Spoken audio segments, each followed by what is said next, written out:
নির্বাচন কমিশনের সিইসি সহ কমিশনারদের সাথে বৈঠক চলছে জামায়াত ইসলামীর ৬ প্রতিনিধি দলের।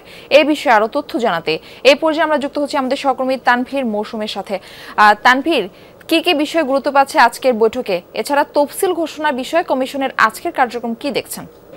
11:30টার সময় এখানে নির্বাচন ভবনে জামাতের ৬ সদস্যের প্রতিনিধি দল এসে উপস্থিত হয়েছে এবং আমরা দেখেছি যে সেখানে মোট ৬ সদস্য ছিল এবং এই ৬ সদস্যের প্রতিনিধি দলের নেতৃত্বে আছেন জামাতের সেক্রেটারি জেনারেল মিয়া গোলাম পরোয়ার এবং তারা হচ্ছে এই মুহূর্তে বৈঠকে বসেছেন। সেখানে সিইসি আছেন এবং সিইসি ছাড়াও অন্যান্য যে সকল কমিশনাররা রয়েছেন, কমিশন সদস্যরা, অর্থাৎ বলা যায় যে পুরো কমিশন মিলেই কিন্তু তারা বসেছেন। এর আগে আমরা দেখেছি যে গেল সপ্তাহে এনসিপি, বিএনপি তারাও কিন্তু এনসিপি এসেছিল তাদের শাপলাকলির যে নিবন্ধন, তাদের যে দলের নিবন্ধন সেটির ব্যাপারে তারা এসেছিল এবং সেখানে কিন্তু আমরা দেখেছি যে সেখানে রাজনৈতিক পরিস্থিতি স্থিতিশীল হওয়ার পর তফসিল ঘোষণার ব্যাপারে কিন্তু এনসিপির পক্ষ থেকে নাহিদ ইসলাম বলেছিলেন এবং এরপর আমরা দেখেছি যে বিএনপির তরফ থেকে নজরুল ইসলাম খান তিনিও কিন্তু বলেছিলেন যে অনিবার্য কারণ ছাড়া নির্বাচন আসলে পেছানোর কোনো সম্ভাবনা দেখছে না বিএনপি এবং সেখানেও তারা বেশ কিছু তাদের যে পর্যবেক্ষণ, তাদের যে পরামর্শগুলো রয়েছে সেগুলো তারা দিয়েছিলেন এবং তারই ধারাবাহিকতায় আজকে আমরা দেখেছি যে আজকে এই যে এখানে